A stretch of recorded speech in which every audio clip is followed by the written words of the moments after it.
오늘은 교회 일치를 위해서 애쓰시다 순교하신 요사파 주교님의 축일입니다. 상인이 되어서 돈을 많이 벌기를 바랐는데 부모님은 그걸 원했는데 요사파 주교님은 영혼 사정과 하늘나라를 더 우선시하셔서 하느님께 자신을 바치신 분입니다. 오늘 첫째 독서인 지혜서의 말씀을 되새겨 봅시다.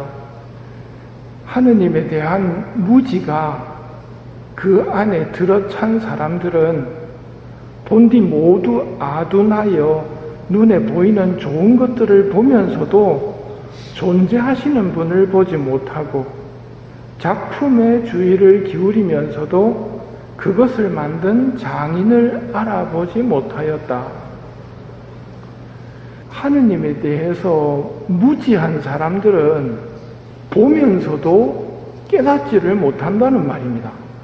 작품을 보면서도 작품을 만든 작가를 생각하지 못한다는 말이죠. 지금 여러분이 앉아 계신 의자가 저절로 만들어졌다고 하면 믿으시겠습니까? 스펀지하고 가죽이 저절로 이런 모양과 이런 크기가 되어서 지금 여러분의 방석이 되고 있다면 믿으시겠습니까? 이런 것들은 안 믿으면서 훨씬 더 정교하고 훨씬 더 큰 힘이 필요한 지구의 회전이나 우주의 별들의 움직임을 저절로라고 말해버리고는 책을 덮어버립니다. 하느님을 생각하지 않습니다. 하느님을 못 보게 만드는 것은 마귀가 기뻐할 일입니다. 마귀가 그렇게 분명히 유혹할 겁니다. 보면서도 만든 사람을 생각하지 못하도록.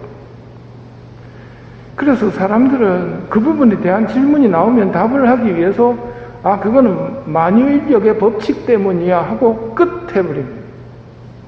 만유인력의 법칙을 누가 만들었고 어떻게 만들었는가에 대해서는 생각하지 않습니다. 왜냐하면 모르기 때문에, 대답을 못하기 때문에 자존심 상한 것들은 만유인력의 법칙 때문이야 하고 착을 탁 덮어버린단 말입니다.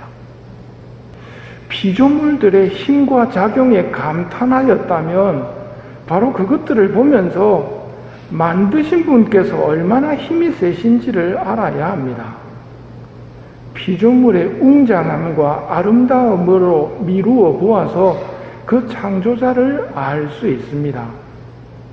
지혜서는 학자들을 향해서도 이렇게 말합니다. 그들이라고 용서받을 수는 없다.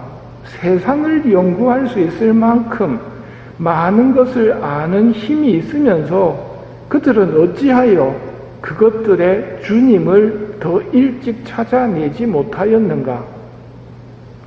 남들보다 많이 알고 있다고 의스대는 학자들은 많이 알고 있다면 만드신 주님을 알아봐야 되는데 거기까지는 안 가거든요. 보이지 않는 것은 입증할 수가 없다 하고 책 덮어버린단 말입니다. 이렇게 같은 것을 보면서도 다르게 생각합니다. 스스로 똑똑하다, 교만한 사람일수록 자신과 다른 의견이 나오면 무시합니다. 이런 일이 있었습니다. 마귀가 눈을 멀게 하고 마귀가 말도 못하게 만든 사람이 있었는데 이 불쌍한 사람을 예수님께 데리고 왔습니다. 그리고 예수님께서 고쳐주십니다. 그러자 사람들은 저분이 혹시 다윗의 자손이 아니신가 하고 말하지만 어리석고 교만한 사람들은 아무 근거도 없는 자신감을 가지고 말합니다. 저자는 마귀 우두머리 베엘제불의 힘을 빌리지 않고서는 마귀들을 쫓아내지 못한다. 어디에서 이런 근거를, 이런 생각을 하게 되었는지는 아무것도 없는데 확신을 가지고 말을 하거든요. 보이는 것은 미움이라는 것밖에 안 보입니다. 미워서, 시기질투. 태어나서 보니 아름다운 세상이 있음을 보고 세상을 창조하신 분이 있겠구나 하고 창조주를 짐작하는 게 정상적이지요. 그리고 창조된 세상의 아름다움을 보면서 만드신 분도 아름다우시겠구나. 그리고 그분의 능력은 정말 크시겠구나. 이런 것들을 미루어 짐작해보는 게 정상적인데 그걸 할 줄 모른단 말입니다. 그걸 안 하려고 하고요. 오늘의 화답송입니다.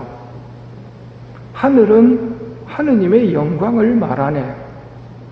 하늘은 하느님의 영광을 말하고 창공은 그분의 솜씨를 알리네.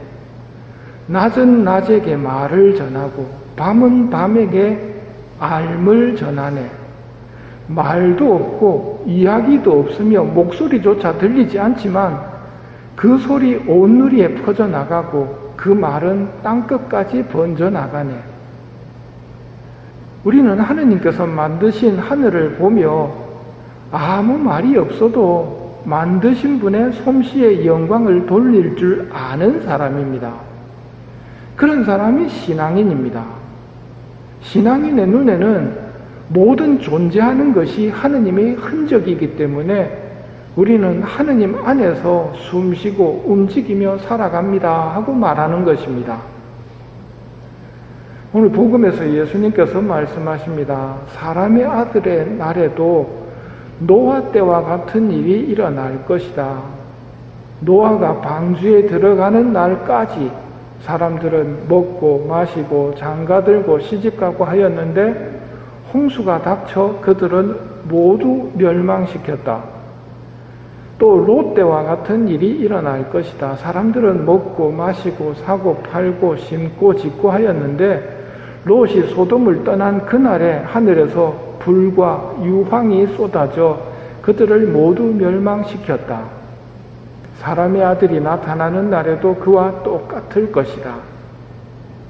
마지막 때가 온다는 것을 알아보느냐 못 알아보느냐에 따라서 천국과 지옥이 나뉩니다. 생명과 죽음으로 갈립니다.